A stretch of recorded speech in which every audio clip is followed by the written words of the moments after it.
Hey, Archie, I heard they're not taxing Social Security anymore. Well, Emily, I don't know where you heard that. Let's clear that up.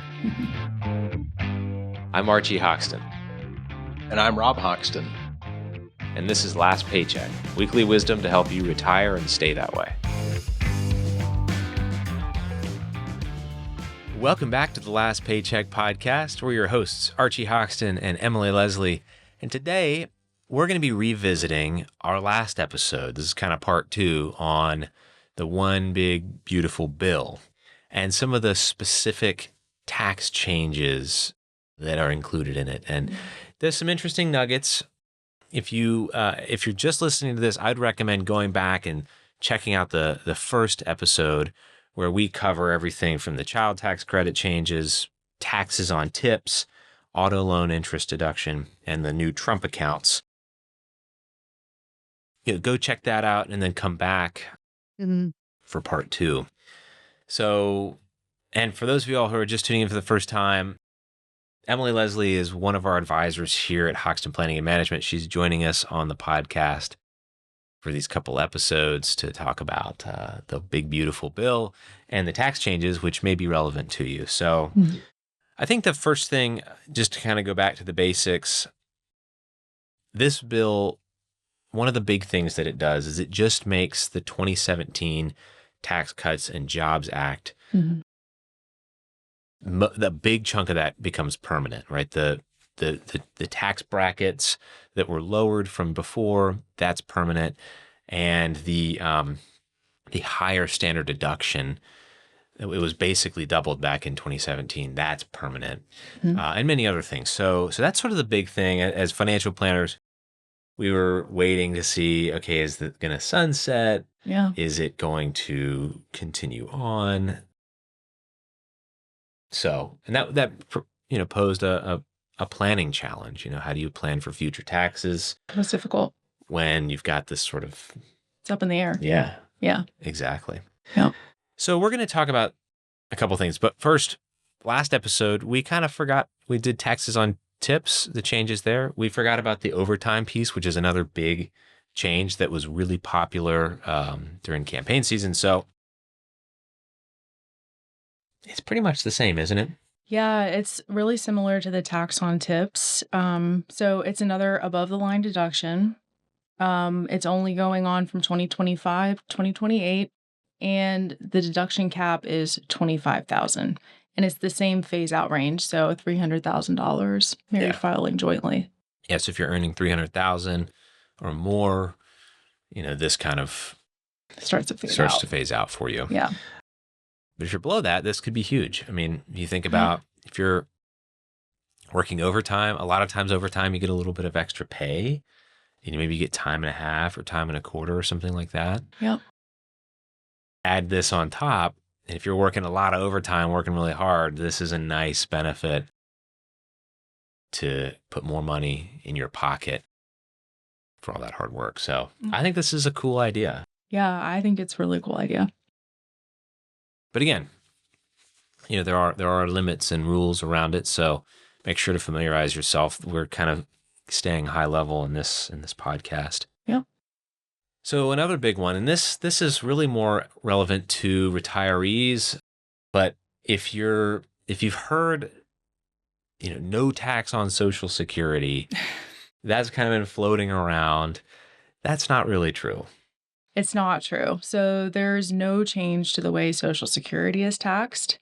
What they're doing instead is a senior tax deduction. So what it is Americans age 65 plus, they might qualify for a temporary $6,000 bonus tax deduction. This is only from 2025 to 2028. It does have a phase out for income. So if you're making $150,000 married filing jointly, then it starts to phase out beyond that. Yeah. And if you're single, it phases out at $75,000. So it is somewhat of a narrow benefit. And it's a far cry from no tax on Social Security. Yeah. It is really not at all what that is. But, it's no less. I mean, it still is a substantial benefit if you fall into that over 65 earning under the threshold in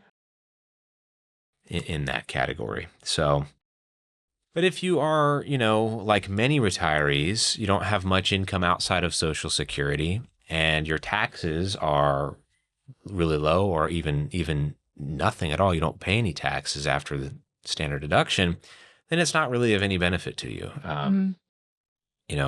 In that case, the only benefit would be some kind of refundable credit. But right. So that's an important thing, I think, to point out. There's a lot of talk and, gimmicky stuff out there about the bill. It's important to know what the reality is. Here's who also doesn't benefit. If you started drawing Social Security early, so you can start at age 62. So age 62, 63, 64, you don't qualify for the senior deduction. Yeah. Yet another reason to really think twice before drawing early, if you're thinking about it. We've done a couple episodes on the trade-offs of delaying Social Security versus drawing early. So check those out. It's a huge decision, but this may factor in for you. So, okay, so that's kind of retiree tax change number one. Another one that is, again, also relevant most often to retirees and to the top, very, very top of the sort of net worth retirees. And that is the estate tax exclusion. So essentially that you can transfer a certain amount of property in your lifetime before having to start getting a tax liability. For a long time, it was much lower. In 2017, with the Tax Cuts and Jobs Act, it was increased substantially. And now that's been made permanent with a slight increase to around $15 million for individuals and $30 million for those who are married. So, very, very few people are in that. If you are married and you have more than $30 million that's going to pass through your estate, then it's something to think about.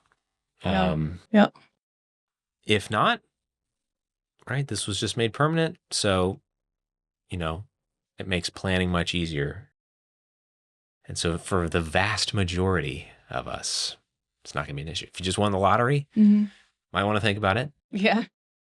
Or if you've built a valuable business, have a lot of land, whatever it is, something to think about.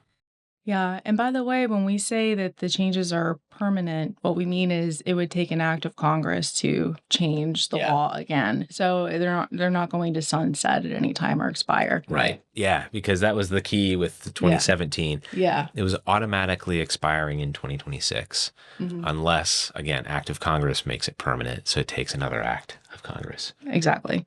To change it again. So we could see changes. But anyway. So that again, that applies to very, very, very few Americans. And if it does, you may have some planning to do. So another big change is kind of a modification of one of the changes that took place in the 2017 Tax Cuts and Jobs Act. And that is the deduction for state and local taxes, or SALT. So talk a little bit about those changes. Yeah. So it used to be that you could deduct all of your state and local taxes on your federal taxes. The first phase of this made the cap $10,000. So you can only deduct up to $10,000.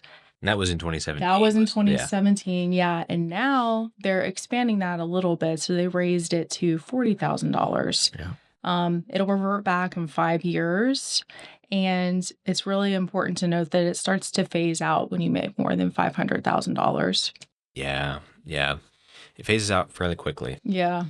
So it kind of benefits, if you're making less than $500,000, this is potentially a big benefit, especially If you live in a state that has high taxes, so if you're in New York, if you're in California, this you'll probably, and you make less than 500,000, this will probably be a substantial tax savings for you. Mm-hmm. Yeah. So this was one that I thought was interesting, and they are sort of tilting this towards lower income folks, or like less than 500,000. I guess that's not necessarily just lower income folks, but who are paying a lot in state and local taxes. So that's a nice benefit. But if you're on the cusp and you're around 500, be careful about bumping over realizing income, like taking an IRA withdrawal. Yeah, or doing a Roth conversion. Roth conversion. Yeah. If you're thinking about those things and you're right on the cusp, now sometimes you can't avoid it. If you have an inherited IRA and you have to take money out, can't avoid that. Mm-hmm. If you have an opportunity to voluntarily recognize income, you might want to think twice about it and take advantage of the full 40,000 if possible. By the way, the deduction won't be reduced below $10,000. Yeah, it just reverts back to 10,000. Yeah, exactly. Yeah, exactly. So there's a couple other changes, and these changes, the next couple are really about charitable giving and trying to incentivize people to donate money. So one of the big changes with the Tax Cuts and Jobs Act was really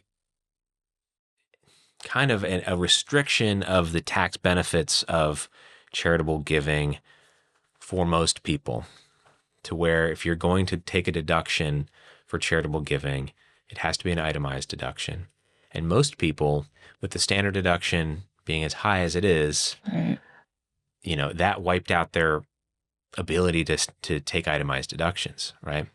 So if you were taking itemized deductions when the standard deduction was lower, maybe mortgage interest and charitable deductions and all that kind of stuff, a lot of people were suddenly excluded from it. Mm-hmm. What they've done is they've said, okay, you can donate up to, if you're married, up to $2,000. And it's not an itemized deduction. It's an above the line deduction, meaning that you could take the standard deduction and also do an above the line deduction for charitable gifts up to $2,000. Mm-hmm. So this sort of reopens the door to some charitable deduction if you're doing the standard. So all that to say is that there's more opportunity. If you're already doing charitable giving, then it could be a real benefit. Absolutely. So now, staying on the charitable giving subject, there is another feature that's been introduced. I wouldn't call it a feature. Rule that's been introduced is a floor. They've added a floor to charitable deductions. So that floor is half a percent of your adjusted gross income. So you've got to donate at least over 0.5% of your adjusted gross income before you can start taking the deduction. So if 1% of your income is $1,000, you make $100,000 a year, you've got to donate at least $500 before you can start taking the deduction. So if you want a $1,000 deduction, you got to donate $1,500. So that's something that was added in. That's important to know. If you're sort of like a caveat to this added thing. The other really interesting, it's actually not a deduction, it's a credit for donations. It's a credit for donations to scholarship granting organizations. Now, this one is interesting because it's a dollar for dollar reduction to your actual tax bill, that's how credits work. So you say you donate, it's up to $1,700. So say you donate $1,700 to a scholarship granting organization. The government basically wipes out $1,700 off of your tax bill. So they're kind of subsidizing donations to dollar for dollar to scholarship granting organizations. Now, these are organizations that give scholarships to children who, now in order to qualify, they have to support at least 10 children going to multiple institutions. So, if you're you can't just kind of it has to be federally recognized. You can't just kind of like set up a nonprofit and send your kid to school using this money, and get the credit. So, but that's a very generous benefit. Yeah. If you're interested in supporting education and scholarship opportunities for kids, this can be a great way to save some money on taxes. Yeah. Yeah. So I think that's probably about it as far as what we can fit into today. Yeah. There are other changes that we did not have time to cover in these 2 episodes. So make sure you talk to your financial advisor, your tax advisor, and make sure you get clear on how to take advantage of opportunities and how to watch out for pitfalls when you're doing your tax planning this year.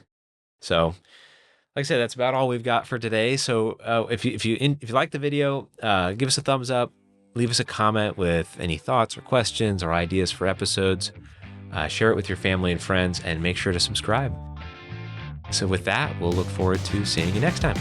You've been watching Last Paycheck, weekly wisdom to help you retire and stay that way.